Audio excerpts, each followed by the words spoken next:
I am the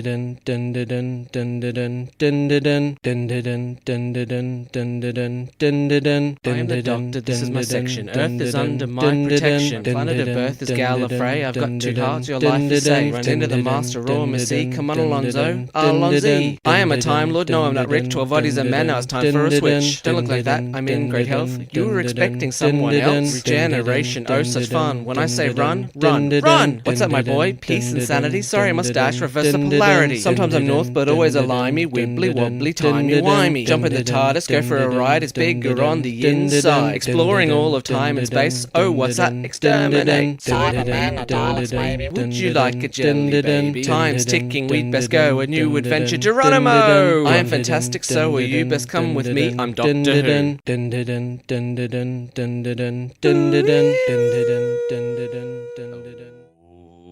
Welcome to a brand new episode of D4WH, the primer of Doctor Who podcast. I am your host, as always, that one guy from the movie Primer. I'm Adam O'Sullivan. Thank you very much. Yay! Yay! God, do I have to do that every time we do No, this? God, no, You're not so anymore. needy. With me, as always, is that other guy from Primer. It's Nicchia Schutz. Yeah, I don't know. When did I become a guy? Oh, Primer is more of a concept movie than actual characters. So I okay. don't remember the names of anyone from that movie. Joining us today is our guest. We'll refer to him as one of the other 2 guys from Primer, MJ Wong. Hey, how you going? Comedian MJ Wong just recently did your first solo show for Bris Funny Fest. Toured that down to... In Newcastle, taking it to Adelaide. Oh, fantastic. And I'm just taking it to Adelaide, but Wow. then I'm doing a split show in Melbourne with Nick Carr and awesome. Chris Martin. Oh, cool. That'll be fun. Yeah, and expensive, but yes, Yeah. mostly fun. Comedians, I mean, we're all rich beyond yes. our wildest dreams. Millionaires. That's Yeah. why we do this in our spare time. It's the best gig. Get into it. Yeah. Before you guys were talking about something that I thought was interesting. You guys were... No, actually, it wasn't interesting. You guys were talking about Doctor Who. Sorry. Oh, and I should point out the Yes. reason we have MJ on the episode today is he is not a fan of Doctor Who. Right. He has a joke in his set where he Yes. talks about how bad Doctor Who is. Yes, that's funny. So I want a good clean fight today. Okay. I have the sonic screwdriver. If anything is said that I find offensive, Yep. She'll use it. She'll go to another room and just use it. because Adam wouldn't let me bring the cattle prod. So there you go. Which is not a Doctor Who toy. I have pointed out I'm a country girl. I mean, it is the sort of toy you would use on David Tennant if you were in the TARDIS with him. But anyway. I am actually a massive nerd. Yeah. Like I'm into Marvel thing. I make Gundam toys. Oh, yes. Oh, wow. Yeah, awesome. And I collect action figures and stuff like that. So I'm really, in many ways, no position to be judging anything. But Doctor Who is so terrible. If someone like me can't get into it, then there's something fundamentally wrong. I think it's a mass delusion. Speaking of Gundam, do you watch the show or you just do the kits? I started by just making the kits, but then I got into the anime. But it's a bit of a struggle because a lot of the anime that I've watched so far is from the early 70s. Yes, yeah. And it's just very slow moving. And the characters that can be pretty annoying. Like I'm watching the second series. The protagonist is just the most whiny bitch of a kid, I tell you. I love this episode. Normally, I'm the least nerdiest person in the room, but I can turn to Nicchia and nerd out about Doctor Who and then turn to MJ and nerd out about Gundam and Marvel. This is fantastic. I'm just sitting over here picking my fingernails because I know what you're talking about. We're going to talk about why you don't like Doctor Who, but Yeah. first, how about you give us a rundown of your history with Doctor Who? Did you ever watch Doctor Who? Okay, well, I mean, obviously I had been aware of the phenomenon of Doctor Who. I had positive feelings towards it because to me, being a nerd, I was like, oh, this is something some other nerds are into. I assume it must be good. My first exposure to Doctor Who at all actually was when I was in high school. I was in a guitar orchestra and my guitar teacher was an old British guy and he arranged the theme of Doctor Who to be played by like 8 guitars or whatever. Oh, Oh, awesome. that would have been cool. And I liked that song. Yeah. When we played it, Yeah. I liked how it sounded and everything. So I was like, oh, sounds cool. But I just never got around to watching it. But not until my ex-wife, who I was with at the time, was getting into it. So I had a vested interest in being interested in Doctor Who because Right, she's right, watching right, it. yeah. I should watch it. Maybe I might get laid watching it. Yeah. But when I was exposed to it then, like just seeing him, like I was like, man, like what's So like... who were you watching? Who was Yeah, your first Doctor? what year was this? I think this was maybe the Billy Piper years. Christopher I think Eccleston or David starting Tennant? with Christopher Eccleston. Yep. However, it first started being released on Netflix. Is when Yeah, she it would have started- started That from was the start. Eccleston, Yeah. Eccleston? Yeah. Yeah. So that's one that I was watching. The modern one, I assumed, because my main criticisms of Doctor Who are really based on the aesthetics of it. Because when I watched it, I thought I was watching like a grade 9 drama play, one that should have been failed. And I was like, what the hell is going on? Like, why is it so shitty? Yeah. And she goes, oh no, that's the appeal. Like, it's meant to be shitty. Yeah. I'm like, how is that? How is that It's not meant to be shitty, Okay. but No. it doesn't get the budget that a lot of the American ones get. Yeah. So they make the most of what they get. This is what I love about Doctor Who. You can have the best episode with the best story and the best CGI. And the next week you can have the worst episode with the worst special effects. Oh, But so that's it's interesting. kind of that appeal to it. I'm probably more attracted to the scripts. I like the B-grade movie thing a little bit. That's what Doctor Who is to me. You know, some of the monsters are just, you sit there and think, no, that just does not work at all. And also the reboot of the series came in that time, so 2005, early 2000s, when basically every movie and every TV show was using CGI, regardless of what their budget was. Yeah. And so we had those sort of video game looking creatures. Yeah. And you look back at some of those episodes and you're like, that looks like a baddie out of Resident Evil 2 or something, which came out in the 90s. Yeah. I agree that those earlier episodes, they can be quite difficult to watch because the CGI is absolutely terrible. But, you know, it's like Nicchia said, it's all about the scripts, it's about the stories. My only criticisms around the stories, my understanding of the Doctor, it's like an alien entity. Yep. Does it inhabit a body or does it express itself as a human? He just is, that's what Yeah. his race looks like. Yeah, it's a Okay. humanoid race. Humanoid race, Okay. they've got two hearts. They don't die, they keep regenerating. Yeah. Well, they don't keep going, can't live forever. They will eventually run out of regeneration. Yeah. Unless they get more from Gallifrey. But anyway. Yeah, so that can happen. That But bridge outside looking real good right now. Is that- They set up the regenerations in the 60s when the original actor was too old to keep playing it. He kept Yeah. But it was missing so lines popular. and stuff. They said, oh, he's an alien, he can regenerate. Oh, okay. And then it wasn't until the 70s when they suddenly brought in the idea of 13 regenerations. They retconned Thinking, it, thinking like, oh, this show will never be on for 13 regenerations. Well, now it's been on for 55 years. And they're like, oh, crap, we're near our 13th regeneration. Let's just give him more regenerations. there's just something lovely about how it evolved. Like nobody Yeah. sat down and storyboarded No. 55 years of Doctor Who. I've often tried to wonder, why do I really take to Doctor Who? Because, you know, I like sci-fi, like lots of things, but why was I always so, even as a kid, obsessed with Doctor Who? Yep. And I think for me, at the heart of it was this kind, nice person that I would like to hang out with. Everywhere he goes, he gets to take his house. So he's intergalactic trailer trash is what you're saying. The TARDIS is his trailer. Yeah, I know. He parks it near other trailers and he's like, let's have party. He somehow convinces vulnerable young women to follow him. He sounds like a predator. I don't know why you guys are so into this guy. No, he's There hasn't been an episode where he turns up somewhere and Chris Hansen is there being like, why don't you have a seat? We want to talk to you about the young girl you kidnapped. Yes, he doesn't get out and go, would you like a boiled lolly? Well, the original Doctor, they made the companion his granddaughter because they thought it was weird that a young girl in the 60s was traveling with an old man. It's almost that sounds like a Trump who. Yes.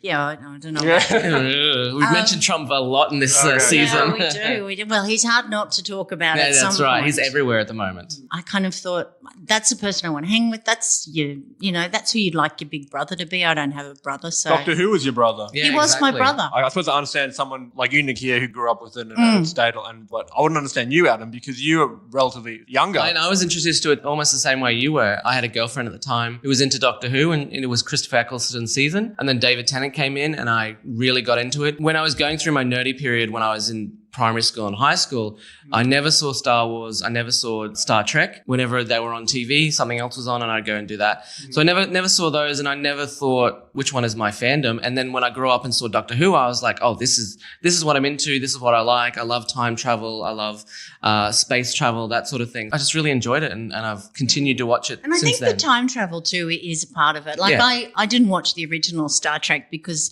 as a little girl, I found Captain Kirk a little bit predatory. It was a But bit. you didn't find Doctor Who. The No, guy that, well- the traveling hobo who. I think he didn't go around kissing a lot of. Yeah, Kirk was more overt in his I'm was a he? fuck Yeah, everything. yeah. Oh, okay. The Doctor was always asexual. There was just no. Yeah. Nothing before sexual. the current seasons, there was no crush. There was no kissing. There was No. no crushes. They Okay. were just mates going on an adventure. Okay, yeah. But I watched it later on. I watched Star Trek Next Gen and Yep. Voyager, and you know they're all great. But my favourite episodes, even in those, are when they time travel. And wouldn't you love to be able to just pick up and go? Well, not too far back. Well, how far back would you go? Like probably just the 80s and 90s, not back to when maybe not even 80s and 90s. I'm just trying to think when there was real racial tensions towards Asian people, but that hasn't been.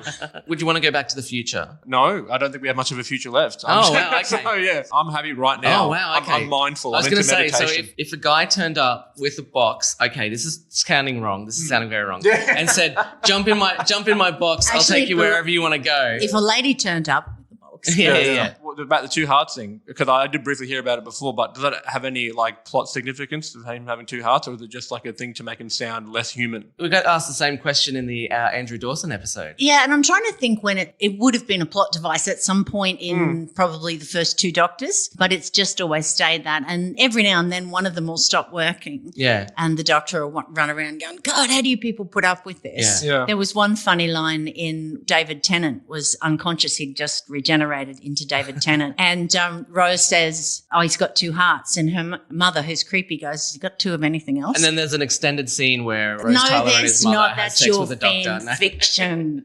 Oh, No. Was that sad shit? I was like, Not in this family episode. Oh, No, okay. not in this family TV show. Yeah, so if you get in right at New Who, you don't know, there wasn't sex, not sex, but it wasn't kissing, people weren't in love, it was just good old adventures. a good old platonic time with. Yeah, exactly. Yeah. Oh, well, with sort of your mates. platonic. You know, we talk about how Colin Baker used to choke his. Well, on his first regeneration. So there was a bit of sex, Yeah, that's hard basically. kink. Yeah. Don't kink shame the Yeah, Doctor. don't you the Doctor? He'll go back and make sure you were never born. Yeah, when he was as he was regenerating, he had an unstable regeneration and tried to strangle his companion, and therefore was not a very popular Doctor. Then the BBC closed the show down, and then they brought it back with a new Doctor, and he said, well, I'm not coming they thought back. the way to save the show was to have a Doctor that choked his assistants. Yeah. And they were like, oh, that didn't work. I think we'll reboot it without the choking. I think it works. Yeah. After that, there was a break of how long before the movie? The movie was 1994 off the top of my head, or 6. There you go. 96. Yeah, 1996. Thank you to our wonderful technical person. That's right. And then I thought that might take off, Yeah. but it didn't. And then 2005, they did the launch. And I tell you, the weeks leading up to that, I was like an excited 10-year-old on Christmas. I'm sure my husband thought I was completely nuts. I was just every morning I'd get up and go, how many sleeps till Doctor Who? Like I was a that's little adorable. tiny kid. We had the whole day planned and he had Doctor Who music playing for the day. I mean, he really catered to me quite a bit. And then we watched it, and then he realised what a bitch I am to watch Doctor Who with, because I spend the whole time going, shh. Taking notes. And Yeah, pretty much. The episodes that you watched, was there anything in there that you went, oh, actually, that's pretty good? I think the aesthetics just put me off from the get-go. I was trying to understand what he is and what he doesn't. It's really quite convoluted to someone from the outside. Yeah. You get into it. And I had a real hard time. I think the episode I was watching was whoever the Doctor Who woman was at the time, the companion was going through some kind of existential crisis as to whether she should follow the Doctor or something like that. Okay. And her family was devastated. They were devastated that she was going to leave them to go on this weird mystical journey or whatever. And I just couldn't understand why she wanted to leave her family. I don't, maybe I missed the start of the episode or something but it seemed like she had a loving family. Yeah. Why would you go off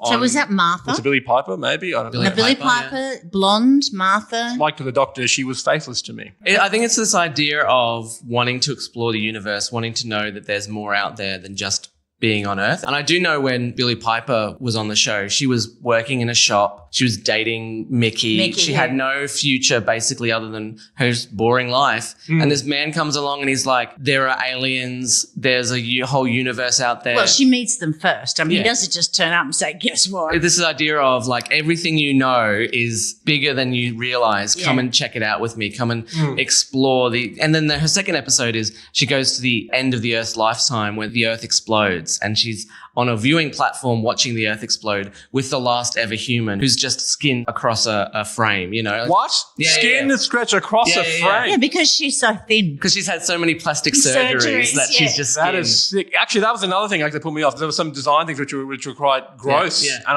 I didn't see that thing, but I think there were some other things that's weird, And I have a bit about how silly the Dalek is for a start. Yeah, I was going to say, do you know about the Dalek? One episode I saw, the Dalek rocks up and like I said in my bit, he's like a garbage can with light bulbs on it. He's walking around, just like going around in a circle, just going, exterminate, exterminate, you know, like running back and forth into corners and stuff like that, like a really bad robo, you know, like one of those vacuums or something like that. How is that scary? They were in the beginning. I never thought they were very scary, unless there's lots of them. The interesting thing about the Daleks is that they were all based on the Nazis. Their job is to just wipe everybody out, kill everybody who's different. That's why their catchphrase is exterminate. But that design for the Daleks is from the 60s when it was shoestring budget, less than $2,000 an episode, and they basically just chucked on whatever they could find around. So that's why it's got a plunger, why it's got a whisk in one hand. And so when you reboot the series and you're like, well, we've got this iconic monster, but we have to make a plunger and a whisk look scary and an eye stalk. But there's one episode where they get the plunger and it goes to someone's head and they're like, ha ha ha, weird. But then it engulfs their entire head and like eats their brain. And it's like, oh shit, they're like really trying to make this scary. The scary thing about Daleks is not the way they look, but the absolute hatred that they have for everything and everybody that isn't them. How do we know that they have that hatred? Just because the fact that they keep saying exterminate, they have such a well, the Doctor knows. The Doctor's come up against them. So whenever the Doctor sees them, he's like, oh no, this is,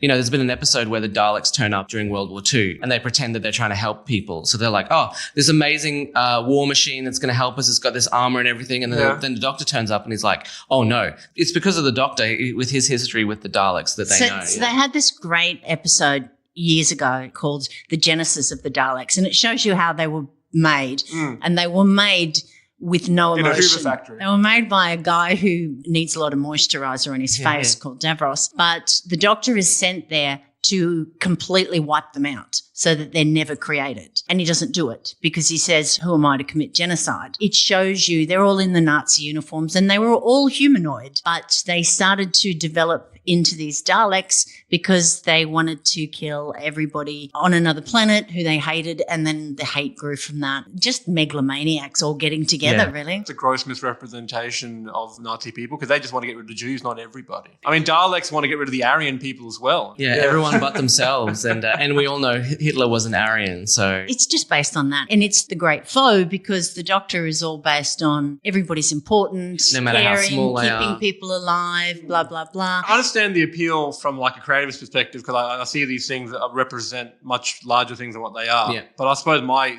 problem still with it is that the way they're represented in the thing is just it's so campy. It's so hard to take seriously. Like if they just modernize somewhat, like I put it this way, if Iron Man would still look like he was in like a tin can of beans he did was in the 60s. I wouldn't read comics anymore. But now he's got this awesome suit that it changes all the time. They did make Daleks of different People colours. went crazy. Oh, you can't change this, you can't change that, you can't have a female Doctor, you know, all of this sort of stuff. The BBC don't own the Daleks. The guy who created them, Terrence Dicks, does. So his estate owns it. Anything that they have to change has to go through that. Oh, man. He owns the rights to those. Yeah, which is a lot of times where they're trying to come up with new monsters like the Weeping Angels, who were proper scary. They scared me, and not much scares me on Doctor Who. You know, they're trying to come up with that because, yes, they're the good old monster, but they're limited because they do have a whisk and a plunger. And the Daleks were so popular in the 60s that they tried to do 2 movies with the Daleks as the main characters. They did, and the Doctor was played by Peter Cushing. Peter Cushing, yeah. And his granddaughter Susan was like 6 instead of And if 16. they had succeeded, which they didn't, if they had succeeded, the Daleks would have had their own TV series. What a terrible timeline. Maybe they were something completely different of their time in the 60s. But I know in the 70s watching TV shows and a big dinosaur had come in, it'd just be a lizard. And you'd kind of go, ooh, the monster's coming. But they weren't scary. We're talking about the reboot of Doctor Who, but at the same time, like big budget movies like the Ang Lee Hulk came out around about that time. Yeah. And that Hulk looks terrible. Yeah, that's really bad. Yeah. The Hulk dogs in that and the enemy at the back. So you're saying that the CGI in it's terrible. Well, CGI at the time was terrible. Even when they had millions of dollars to put in it, which BBC does not have millions of dollars to put into Doctor Who. And they're still doing a lot of actual props and stuff, prosthetics and that sort of thing. But sometimes they had a monster that just had to be CGI. This season, they've got a little bit more money. Why are we talking, like Doctor Who, one of the biggest things, like international phenomenons, why are we talking about budgets for this thing? Like it should be... Because it's English. Oh, they should be rolling it in with merchandise money and all that kind of thing. That's ridiculous. It's actually still at the point where people are speculating every single year, is this going to be the year that it's going to be cancelled? Is it too expensive? Look, it's crazy. If it was an American show, the amount of money that would be thrown at it. But it's run by the BBC. BBC, which, you know, like the ABC, they're funded by the government. Yeah. They just don't have that budget. And why do you think they do so many period dramas? Yeah. So episodes of Doctor Who are constantly in the top 10 episodes being watched for that week, but they're still always being beaten by reality TV shows. So Strictly Come Dancing always beats it. So there are cheaper ways to make shows that more people will watch. Yeah. Doctor Who has these great stories, these great, these effects. I was going to say great effects, but you don't agree. Sometimes they have great ones, and sometimes they have ones that you go, I don't know what they were thinking. But we're seeing this across the board where we're foregoing scripted dramas, scripted shows for reality TV shows because they're way cheaper to produce. And of course, the more people go on reality TV shows that become famous or get jobs doing something else, the more people want to go on them, so the more they get watched. I'm not a reality television watcher at all, and I would much rather see something that's got a good story. Anything but a bunch of whiny asses trying to be famous on television. I mean, basically what a reality TV show essentially is like open mic for celebrities. You know, like people who want to be a celebrity will go up there and humiliate themselves. Yeah, exactly. And then come back and go, I was really edited poorly. Well, hello, of course you're going to be, you know? It's the TV version of like appearing in one episode of Doctor Who and then doing the conventions for the rest of your life. Because you're like, well, this is an easy paycheck. I'll be that dude from the one episode of Doctor Who. I'm a celebrity, get me out of here because I want that sweet, sweet paycheck, you know, to go out to Australia. I'm disappointed John Barrowman, Captain Jack, is doing I'm a Celebrity, Get Me Out of Here, the English version. No. I love him, but yeah. And he's on Arrow too, so he's got a big budget job. I know. Anyway. Why don't they start the Patreon, or is that like against government rules? Because honestly, you start the Patreon. Well, the BBC gets a license fee every year, so they have money coming in from the people anyway. Surely they're making so much from the merchandise that they would never have to worry about the budget of the show ever again. But every year we hear like, oh, this might be the year where, you know, maybe the ratings aren't as high as they should be. Maybe it's constantly in the top 10. And all you have to do is get a new BBC controller who doesn't like science fiction, which they had in the 80s, which is why I got no money and got cancelled, and it's gone. I reckon someone in the BBC, or sorry, in the British government was like bullied by some other nerd who really likes Doctor Who, and he wants to keep it shitty. He won't give it money. I mean, they did do a big budget, well, I say big budget, for the 50th anniversary. It was in 3D. It was in 3D. It was in 3D in 2013. Wow! We could watch it in the cinema. 3D glasses. Oh, man. For the last few seasons, they have been showing the first episode of each new season in the cinemas. I go to the cinema to see it because it's not something you get. But yeah, you're right. I mean, you watch any of the Marvel stuff, and I was obsessed with Superman, not Doctor Who obsessed, but I loved Superman. Then as I got older and I'd watch Superman, I'd think, he's a bit of a shit superhero in a way. Yeah, he's got no flaws other than kryptonite. And then I found Batman more interesting. I mean, I've always liked the superheroes. I've liked sci-fi, but no, Doctor Who. And I mean, you talk about the convoluted backstory of Doctor Who and all the characters. Surely there's a dichotomy between that and your love of Marvel, where they've been around since the 60s. It seems like every time they do a movie of a superhero, they go back and do the origin story again. So much so that we had 2 Spider-Man origins within 10 years of each other. Yeah. More so due to like movie studio politics and all that kind of thing, and the rights and stuff like that. But yeah, I mean, obviously the ideal situation would be not to have the same Spider-Man movie. But in that case, they're thinking, well, the audience won't know who the superhero is if we don't give them the backstory again. Whereas Doctor Who is like, it basically assumes if you want to go back and find the origin of the Daleks, you'll go back and look it up. Otherwise, here's the Daleks. The Doctor's afraid of them. That's all you need to know. Your whole episode would be explaining everything every time. There's 55 years of history that was never planned but kind of just evolved. Yeah, wibbly, wobbly, timey-wimey, as we like to say. Yeah, people will know so much more about the backstory of Iron Man or Spider-Man or anything like that I don't know. But pretty much I can just sit there and just enjoy it for what it is. And with those movies, you've still got tiny characters that no one knows. Like, I didn't know who Crossbones was in the second Avengers movie until I had to look it up and be like, oh, okay, well, this is a guy who they fought, you know. Yeah. I mean, you have silly superheroes. You have Scarlet Witch, who is basically like, oh, she's just magic. Like, all of a sudden we just have magic. And Quicksilver, who's as fast as anything, but apparently can't dodge a bullet. Can't outrun He bullet. can't multitask. Well, he's a man, obviously. You know, and you used to love the Marvel movies, even though, you know, some of those are a bit silly. Well, it's like the X-Men universe. I knew nothing about that, but I watched those movies. You know, you catch on as you can. They made the joke about Wolverine, made that joke about wearing yellow, and I had to look that up because I didn't get that because I'd never seen the comics. But you're right, the CGI and stuff if you got into something expecting a level and you kind of go, well, it mustn't be very good if they don't put the money in it. But you have no desire to ever watch Doctor Who ever again. You would never give it another chance, or only if someone like really, really asked me to. I mean, man, I'm time poor. I'm hard enough. I understand. Yeah, I'm hard enough going down my own rabbit holes in the nerdy stuff I am into. But if we got you back to do an episode review with us, now you guys have kind of given me some insight to the mind of a crazy Doctor Who fan.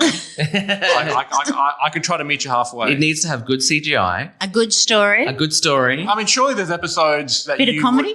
I'm going to laugh regardless. Surely there's episodes that you would say as quintessential episodes that you recommend people to, definitely. to turn them over. Absolutely. There's old classics that I would still recommend to people, but I would always recommend it on the basis that, remember, this was before Star Wars. This was when big lizards were dinosaurs. You talk about the budget. So if there was a big budget Doctor Who movie, would you be interested? Would you look into that? Would you be like, oh, maybe they've actually got a bit of a budget now? It's not just budget. It has to be like the designs too. Yeah. The designs they have to look cool. So if the poster had a Dalek on it, you'd be like, no way. People think about space as a creative concept. They think of like cool designs. Yeah. They got some guy there who looks like the metal man from like the menthol ad when I was a kid. Like, are they called the Cybermen? Cybermen, yeah. I was going to bring them up. Yeah, they look like the Tin Man from Alice in Wonderland. Yeah, they're rubbish too. They're not a cool looking monster, but it's the concept behind them. So the Cybermen are basically us. Yeah, they breed out.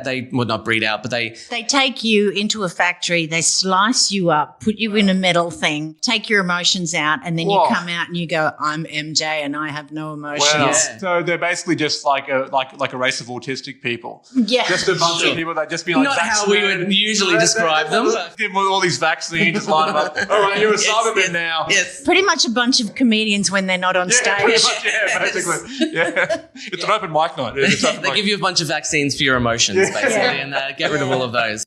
So if you were to recommend, say you wanted to recommend an episode, what would you think? Because I would think Blink. So would I. That's what I was thinking. Blink would be the first one, even though it's Dr. Light. Probably my favourite episode. Every season they have a Dr. Light episode where they kind of give him a bit of a break, or she a bit of a break, again, because of budget reasons. But this was a particularly good one, and this was the first introduction of a monster that I even found scary, and there's not much that scares me on Doctor Who. A new classic monster. A new classic. So, that would be the one I would think of. I'll have to think if there's any others, but Blink would be. Well, I'm trying to think of an episode from this season because the CGI has gotten a lot better. Like maybe Arachnids in the UK. Maybe it's a little more. I like that because that's like a tribute to the Sex Pistols. That's a exactly. Yeah, and unfortunately they never sing a version of Anarchy in the UK. I think it's got Johnny Rotten and Sid Vicious on there. That's scarier than already the whole roster. The thing about Arachnids in the UK is I had a great time watching it. It's designed to be a B-grade movie romp. Maybe the Witchfinders. How do you feel about Alan Cumming playing King James? I like Alan Cumming. He was really good as Nightcrawler in X-Men. Again, there's budget restraints because they say that there's 35 zombies and then only 6 turn up. They never have enough extras, It doesn't matter where you turn up. There's only about 12 people ever live there, really. It sounds like they put their all budget to Alan Cumming being exactly. super gay. Yeah. We'll pay you extra money to be extra gay. He's like, okay, great. I'm going to. But now we can only afford 6 zombies. The Witchfinders I thought was really good, and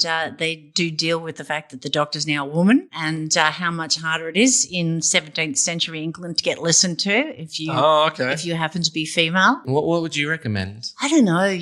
Trying to think of who do I like. I always loved the first episode of Christopher Eccleston's Rose. Oh yes, But I feel like you might have seen that if you were watching from Crystal Eccleston. Yeah, but I think I maybe have erased it from my memory. And also the monster from that is mannequins. I think that says it all, doesn't it? Yeah, I would have said The 11th Hour, Matt Smith's first one. No, but the monster's rubbish. He looks like he's made of paper mache. Probably because he is. Say he is, although the script is great and quite funny. So I would start with Blink. You've always been a nerd, you say. Yeah, I'd say so, yeah. What was the first thing? What was the first thing that got you into, what do we call Nerddom. it? Nerd life. Nerd life, yeah. I think it started... So when I was a kid, they had Cheese TV, and so they had the morning cartoons, and probably the first thing that got me into it was like the X-Men and the Spider-Man cartoons, just superheroes doing superhero shit. I could tell that they were serious stories. Like X-Men, the animated series, a lot of it is about mutant acceptance, which I could tell at the time was about just being accepted. So I thought that was cool, and the stakes just seemed higher. And Spider-Man was all about him managing his identity as Peter Parker and also being a superhero and stuff like that. And like, even though I'm a kid, I could understand like, oh, this is like a really serious thing. So I think that's what kind of drew it into me, that it's not just that there was a message. There was a behind message it. behind It wasn't it, just and there's something more and serious baddies. about it. Yeah, exactly. So that's how I got into it. And then, and because back then comics and stuff weren't as pervasive as they are now, like if I would see like a comic, like that was like a special thing, like, oh, that's Spider-Man from TV. And then so I'd got into that. And then as I gotten older, it's become more mainstream. And then now when I go to Supernova,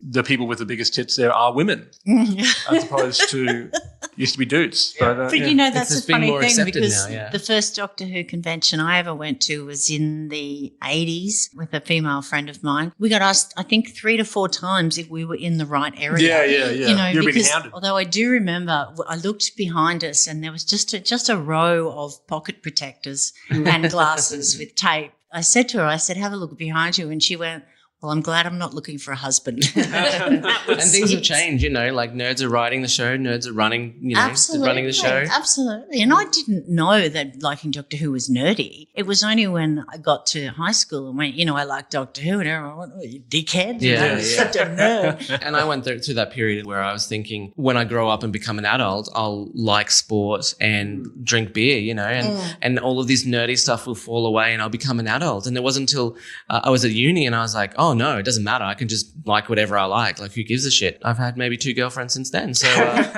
still single. So that's worked out pretty well for me, I think. Well, I've always liked Doctor Who. I've never been ashamed of liking Doctor Who. Yes. And I've had a couple of boyfriends and I'm my second husband. Ooh, so, there you go. So it works better for women, apparently. Well, I'm divorced, so, Yeah, so superhero is not working out that well for you then. Well, actually, I this is a funny story. We were talking about Gundam before. Yeah. Obviously, I get a lot of rope from, like other male comedians or whatever, how much of a loser I am. What's funny, though, is that Gundam's actually gotten me laid. Oh, really? It's gotten me laid. Wow. Because this girl that I was seeing, she said, oh, I knew you were like a real guy because you didn't care about sharing that stuff. I was like, man, I can't believe Gundam got me. I'm like the only person. Oh, man, I'm going to have to start making my Gundam kits again because I haven't done it in a while. And you paint yours too. Yeah, I paint yours. It's a big process. That's really cool. You're going to be swimming in puss if you get back into it, mate.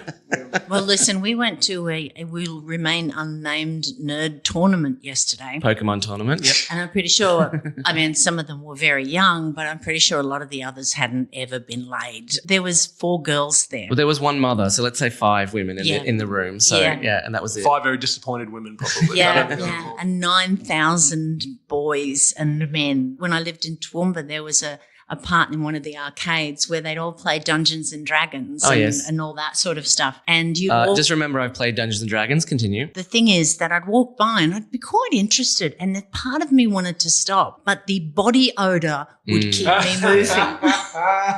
That's so true. Now that we have a lot more deodorant these days, I think nerds are a bit more accepted. Yeah, it really was. I'd say to my husband, I really want to. He'd go, oh my God, I can't stand the body odor. I've got to keep going.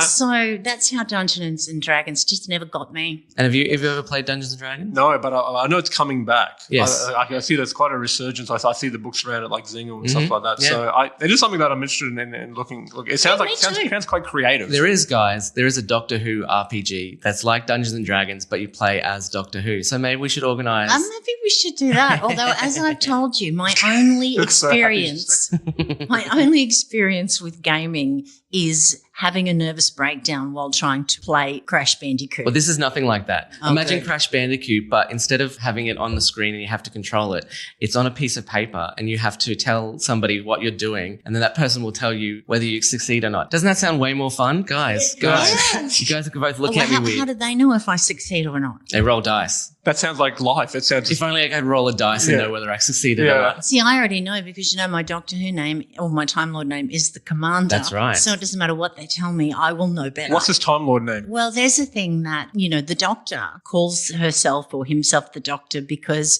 he's about healing and caring and bringing hope and love. So Time Lords give themselves a title. It starts with the, and then it's a word that describes what their mission in life is and who they are. And, of course, I wanted to be something like, I don't know, the wordsmith, the caring person. No, they called me the commander because apparently I'm bossy. Okay. And of course, The nerd. The nerd? Yeah. Why is that so boring, man? So unoriginal. Because I'm always like, actually, the Daleks can fly now. They can go upstairs. yeah. So I'll They say, are terrifying. I'll say to Adam, this whole season, all the baddies have been turned out to be people, and he'll go, actually, in the first episode, they and I go, oh God, I don't know why I bothered. And that's such a zombie trope of like, well, actually, we were the monsters all along. Yeah. You know, I mean, we could take an example from your comedy, and you could be the big motherfucking Asian. Yeah, the big motherfucking Asian. We could do that. What would be the best way to describe you in a title? And in a big nerdy Doctor Who title. I'm quite two-faced in that regard, in the sense that people at my work find out that I'm a comedian. They kind of like, you're a comedian, because at work I'm very serious. Like I'm Oh, really? I told the super- same thing at work. Yeah, someone Yeah. told someone I was a comedian. They were like, I would never have picked him as a comedian. He's so serious. Yeah, I have a super like analytical side and stuff like that, and then I also have a very, very like obviously loose side, something in between that. So that's why I thought Yeah, I wonder what that The was. joking analyst. same the one. joking analyst. The there you go. joking Okay, the analyst. joking analyst. Yeah, which can also be misheard as the jerking analyst, which is also appropriate. So There you go. Well, you know, Again, that's for we the fan don't- fiction, which you are actively writing. Yeah, I'm like right now. Any other questions you want to ask? No, I think we've MJ? covered a lot Yeah. actually, and Yeah, we have. I didn't have to use my lady No. implement on you. No. She will if you ask But nicely. if you pay, there's this and a cattle Yes, prod in please, the backyard. Commander, please. Well, now we know what to offer I'm a for our bad boy. Patreon. Okay. Well, I will tell you that my family told me as I was having breakfast this morning that if I didn't like the Commander, they did have a new one for me, and that was the Smart Ass. And Yeah. I thought I would just go with the Commander. I like that one Commander. better. Yeah, that can be the name for the podcast. Yeah. Just the Smart Ass Yeah. Podcast. Mm. One more question I just want to ask. So, is there any sci-fi that you're into? Oh, Alien. I like Alien. You like Alien, But the the original Alien movies? Alien. Right. Like Alien and Aliens, and that's it really. Right. Okay. But the original Alien to me is a masterpiece. And that would have been done on a low budget. So, Yeah. so Yeah, the true. way it was done was really good. And, they got like some Nigerian dude. They probably paid him $6 a day, put him in a suit. And that was, and they barely show the alien, but Yeah. it's super Yeah, scary. and sometimes that's what works. Yeah. I nearly ripped the seat handle off Yeah. in the cinema. I was that Yeah. scared. It was so good. And you talk about design over practicality. Well, the designs of those creatures are Yeah.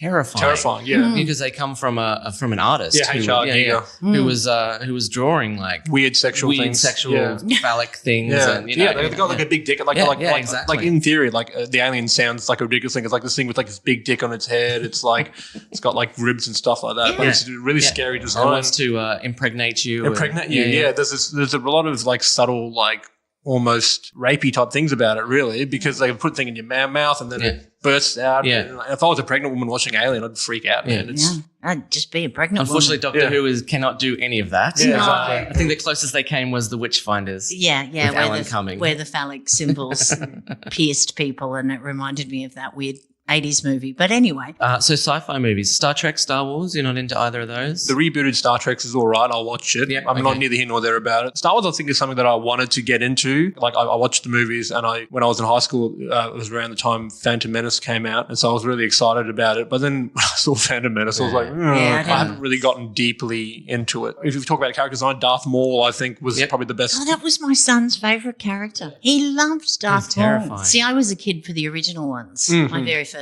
crush ever was Han Solo. Still find him a little hot. And my dad Behind the used bushes. Yeah. my dad used to say to me, he's my age. And I go, yeah, but you don't look like him. Yeah. I'll call him Daddy. Yes.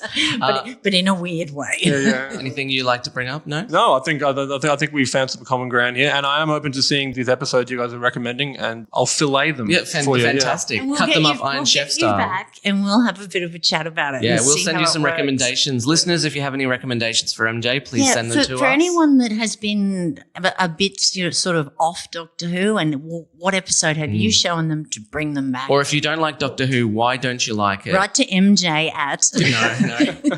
Thank you so much for joining us, MJ. Do you have anything you want to plug? Follow me on Instagram and Facebook. The identifier is MJ Wong LOL. Laughing out Right. loud, not lots of Hilarious. love. Taking my solo show to the Adelaide Fringe Festival. And what's the name of that? In the Wong family. That's the one I did here. And then I'm doing, in Melbourne, I'll be doing a split comedy show with Nicchia and Chris Martin called The Big Boys of Brisbane Comedy. 3 very funny Brisbane comedians. Yeah. 300 plus kilos of comedy.